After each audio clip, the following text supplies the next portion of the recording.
Today we're going to be discussing 3 significantly different looks, how to achieve them, and the pros and cons of each.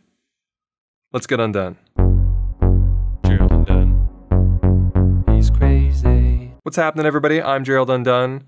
And my name is Jeff. Yeah. So a while back I made those Sony videos about picture profiles and matching images and using LUTs, and since then many of you have been requesting that I make some more videos on quick and practical correction tips and about comparing the LUTs that I actually like. So today I'm going to try and give that to you and to keep it general enough that it can be applied to more cameras than just the Sonys. Today's images are shot on the Blackmagic Pocket 4K, but we'll be using LUTs and processes that are available for most of the popular cameras. And those include the Buttery LUTs, the Leeming LUTs, and FilmConvert. And we'll be doing some of this in Premiere and some of it in Resolve just to mix it up. And speaking of Resolve, this is the perfect time to tell you about today's sponsor, MZ. You probably already know about MZ, but in case you didn't, it's a platform offering courses covering many facets of the creative space. For example, I've been working my way through their DaVinci Resolve guide and really enjoying it. And of course, they have Philip Bloom's Cinematic Masterclass, as well as his upcoming Filmmaking for Photographers, which I'm pretty excited about. If you want to test it out, many of the courses actually have free introductory modules, and if you sign up, you'll actually get discounts on industry products like one of the plugins that we're using today, FilmConvert. So go check out MZ using the link in the description below, and when you see how useful it is, use the coupon code Gerald20 to save 20% on any purchase.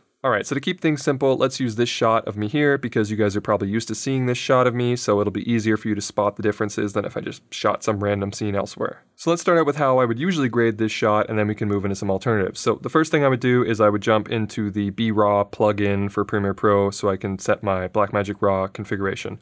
And I have a preset set for this. This is a much faster way of doing it. If I just come in here, I have B-Raw settings and I can just drop that on there. And I even have a grade that I usually use that I'll just grab this one, I think, and pop it on there as well. And then done. That's how I grade my shot. Hope this video was helpful, and I'll catch you in the next one. Okay, so what I actually do is obviously I just make sure that the raw is all in order using the B-Raw page here. And then over in Lumetri Color, we'll just switch over to color grading because it'll be easier to spot. What I do here is I will apply the Leeming. This is Leeming LUT Pro. This is his latest version for Blackmagic. It's version 1.5. It's outstanding. It's the LUT that I've had to do the least with ever in order to make it exactly how I want it. It's almost like it's getting closer and closer to the way that I would just naturally grade my stuff, which is great for me, but you know, for other people, you might have to do more work. So I drop it in here, and as you can see, it just automatically spreads everything out to exactly where I'd want it.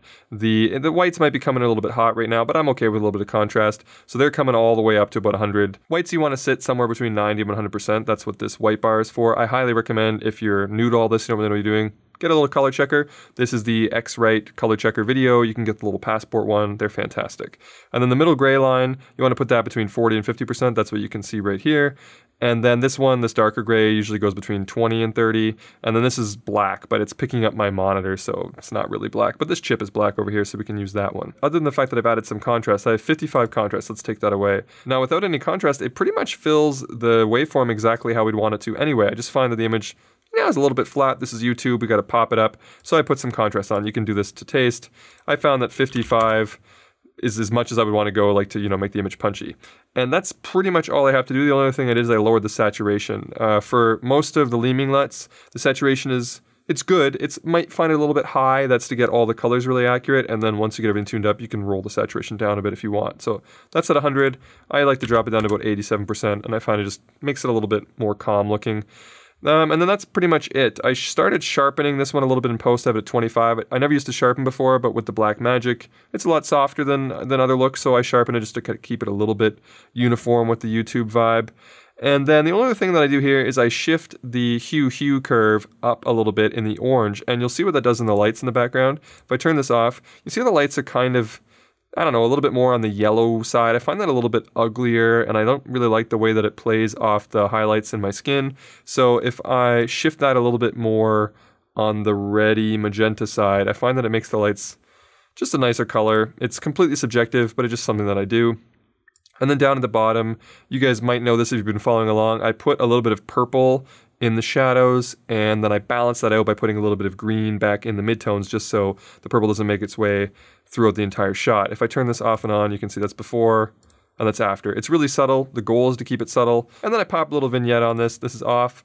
and on. The vignette is to just make sure that the objects in the scene are a little bit less distracting than they would otherwise be, and just kind of zone in on me. And that's pretty much all I do. Now you can make pretty much this exact same look in Resolve quite easily. There's just one minor difference that you have to do, and that has to do with how contrast is implemented. So same thing, I put the Leeming LUT on the footage. If we look over curves here, I've bumped that same curve to affect the lights in the background there. And the only difference really is contrast. So you can see, rather than setting 55 contrast, I have the contrast set to 1.17, which it's normally 1, and the pivot at 0.68, and it's normally at 0.435. The pivot that I found to be the closest to what Premiere does is this 0.685. And so if you're trying to create a similar contrast to you would in Premiere, I would set the pivot at 0.685, and then you can just adjust your contrast up and down that way, which you can see. And I found that 1.17 achieved a similar result to 0.55 over in Premiere. Now, I haven't applied the to the color wheels, I haven't applied the purple yet, but you know, we could do that right here in the color wheels, and then also I could apply a vignette. Very easy. That the only difference is the contrast, the way that it's implemented. Now you could also achieve this look instead of using contrast, and you could have done it with curves. And I think we'll save the curves for the next LUT, which we're going to cover, which is the Buttery LUTs. Now, if you want to see, by the way, how this looks on my skin, I guess I could just take this over here, and then I'll just duplicate the layer and stick it on there. And this is what it looks like. But you guys have seen this. I don't know. This is what it looks like. You're probably looking at it right now for this video. Now, if we jump over here, this one I'm going to apply the Buttery LUTs to. And there's a couple things that we're going to notice right away. So there. Now, I've applied the Buttery LUTs, and there's no other effects going on here in Lumetri whatsoever, but you can see the image is so much brighter. And that's because different LUTs will have different ways that they intend for you to expose. And for the Leeming LUTs, he tells you exactly what he wants you to do, expose high to the right and then bring it down. And the reason why the image gets darker with the Leeming LUT, if we look over here and I go before and after, let me turn this off. So it was brighter, you can see on the scopes, and then you turn this on and it sort of gets darker.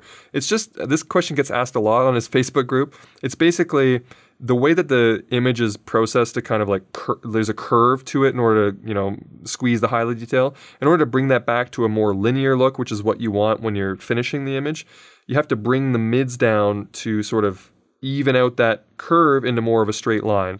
And that will generally make things darker because you're bringing stuff down. But it also makes it more in spec and more accurate, which is I think what people go for when they look for the Leeming LUTs. Now if we jump over here to the Buttery LUTs, we can see that nothing got brought down. That's not what this LUT is intending to do. In fact, this LUT's sole purpose basically is to give you that RE709, you know, look, and that you might be used to working with in industry, or make your cameras match to that. Specific skin look, specific highlights in and around the skin. That's what they're going for here. So that means we're going to have to change our ISO that we were shooting for RAW for this one. So I'm going to set the ISO down to probably about 200 on this one, but the image is still flat and not quite there, so we're going to have to lift it up. As we can see over here in the scopes, our 90% white isn't between 90 and 100, and our middle gray is okay actually, so that's good. I actually exposed this shot for middle gray because I wasn't sure exactly how the creator intended it for it to be exposed for, so I just went for putting middle gray pretty much right around there, and so that's what we've got. But we still need to bring our shadows down a little bit and our highlights up. So I'll show you how to do that with curves now because it's pretty easy. I know if some of you are watching this, you might think, oh, this is really rudimentary. Apologies to you. I'm trying to make a video that could be, you know, beneficial to everybody, so we'll cover a few different things here. For those that don't have much experience at all with color correcting and for dealing with exposure, hopefully you can appreciate some of this more rudimentary stuff with curves. So the way that I like to do this when it comes to using a curve to get the image, you know, about where I want it, first of all, switch the scope over to Luma because it makes it easier to see the clean levels on the chart. And get a chart if you want to do this, it's so much easier. I keep saying that. Okay, so let's start by raising the highlights up to get them, you know, just above 90%, get them in that 90 to 100% zone to make it match. So we'll put a point up here and we'll bring this up a little bit until we're, you know, just above 90%. And then we'll choose another point lower down because now our middle gray is sitting around the 60 to 70 and that's too high. So we'll put a point, you know, I don't know, halfway down. I'll bring this down until we get our middle gray in that 40 to 50% zone. But as you can see, we have an intense amount of contrast now.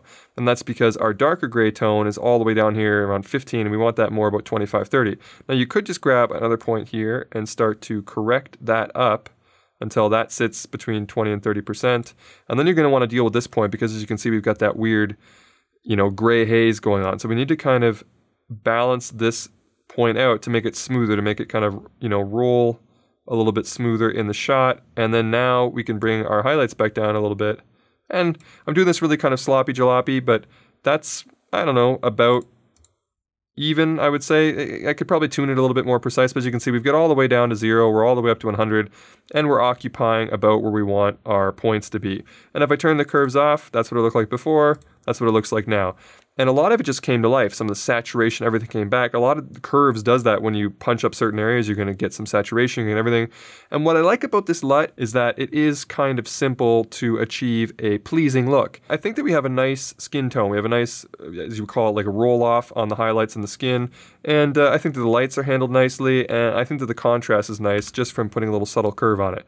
So I like the Buttery LUTs for that purpose. And I think for some people, this is going to be a good starting point if they want to grade it further, where again, accuracy isn't the most important thing, but maybe this is your baseline for going with an artistic direction. But to talk a little bit more about that accuracy thing, because it is important to some people, if we jump over to this one, we can look at a different scope over here. Let's put on the vector scope and we'll hide the waveform so we can see. Now these little dots that are appearing here, this is going to tell you if these colors are in spec.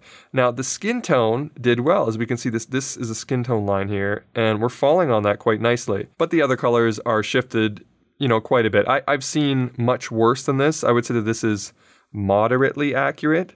The green and the cyan positions and the blue, it's only off by a little bit, but it is off. So if color accuracy is important to you, this is not the one, but it's better than a lot that are out there. But if we jump over to the Leeming LUT here, we can see that everything is really, really good. The saturation levels are all even, like you get an even length of the star points. Our skin line, look at that, it's like a razor blade right along the skin line. The accuracy is terrific. It also gives you sort of a more polished, not polished, but like more finished right out the gate. It's like, I don't want to do much work. I just want to expose to the right, drop this on, and then maybe just adjust my contrast and saturation of taste. That's what the Leeming LUT is for. The Buttery LUTs, on the other hand, are good if you want to, like I said, have sort of more of like an industry base. Like I want the RE709, I want to match it to some other cameras. I want to get all my cameras on RE709, and then I want to put a similar grade on them, or that's what this one's good for. Or if you're just focused on like, let me just get some nice skin tones and I'll worry about the rest later on, then the Buttery LUTs are good, but you will have to massage the Buttery LUTs a little bit more if you like a more intense grade. The Leeming LUT is available for more cameras than the Buttery LUTs are available for, but the Buttery LUTs still have Panasonic, Blackmagic, and Sony, but the Leeming LUTs have a lot more than that. I'm going to put links to all the LUTs and processes that we discuss in the description below, and if I scrounge up any coupon codes for any of them, I'll put them in the description as well. All right, so we've talked about correcting using the Lumetri color panel, or if you want to use Resolve, just using the basic tools. And then we've also talked about using curves to correct with the Buttery LUTs.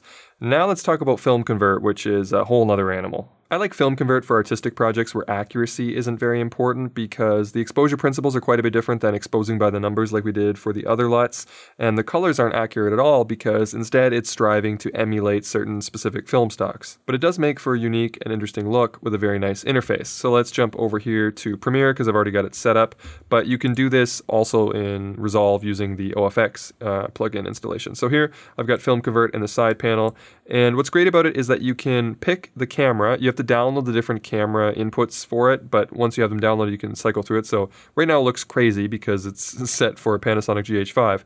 But if we switch through this until we get to Blackmagic, and then come up to the Pocket 4K, and then set it to film, and then we choose our film stock. Now, you can choose whatever you like. They got, all kinds of ones in here, some black and white ones, some ones you might be familiar with, but let's go with the Fujifilm Velvia. I'm just a fan of that one. Then if we go on down here, we've got a few different sliders that we can control, but the main ones you need to know about are film color, which is basically the intensity of how the film stock is being applied, and then curve, which is going to affect, in a sense, that contrast. It's the intensity of the curve. So if we slide it all the way down, it's going to look really wacky. It's almost inverting the curve now. Most of these things you can choke them back a little bit and it doesn't really have that crazy of an effect. So if we put both of these at like 80%, you might just think that's just a mildly graded image. But anyway, let's jack them all the way up, and then grain, you can control obviously how much grain you have in the image because it's an important part of film emulation. And then we've got our color wheels down here. So again, we can control our shadows, midtones, and highlights by increasing and lowering them. And we also have the ability to position these, like again, if you wanted to put that purple in the shadows and green in the midtones thing, you can do that here as well. But what I think is the main selling feature of FilmConvert is how easy it is to give a very punchy, distinct look to your footage. Now, when you look at my shot here, you might think that's too much, that's crazy over the top. But if you shot something completely different that you didn't already have an attachment to a certain look, and then you pop FilmConvert on, you might be like, ooh, that's punchy and cool and contrasty and looks neat and I really like it. So FilmConvert's a really fun, easy way to just blast out a cool look. Just immediately gives you basically a finished image, and without setting too much of the settings, actually I don't think I really changed anything at all. If we look over here, our middle gray is maybe a little bit higher than it should be, but pretty close. Our white is at like really close to 100%. So I would say the image is maybe just a little bit bright. So let's just bring down the exposure just a touch until we get everything back to where we had the other scenes, maybe something like that.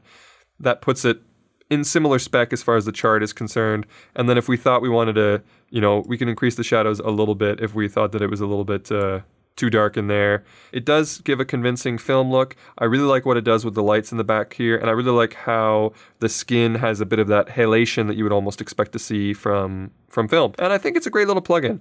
Again, this is not what you would go for with accuracy. If we look at the chart on the vector scope over here, we can see that they're nowhere at all where they're supposed to be. Like the magenta's doing some weird hook thing here, the cyan's pretty much gone. So the colors aren't accurate at all. That's not what this is for. This is just for an artistic look or for emulating a specific film stock that you might be aware of in your head and looking for. So that's pretty much all I wanted to talk about today. Just 3 different ways to achieve a potentially great look that I recommend and that I like and that I use on the regular, that you might also find handy or easy enough to use, and that work on a plethora of different camera systems so that it can be universally applied. I can definitely do more videos like this if you're interested. If you want me to hone in on specific topics, just let me know in the comments below.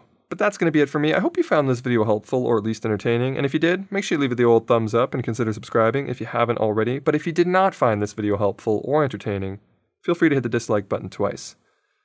All right. I'm done.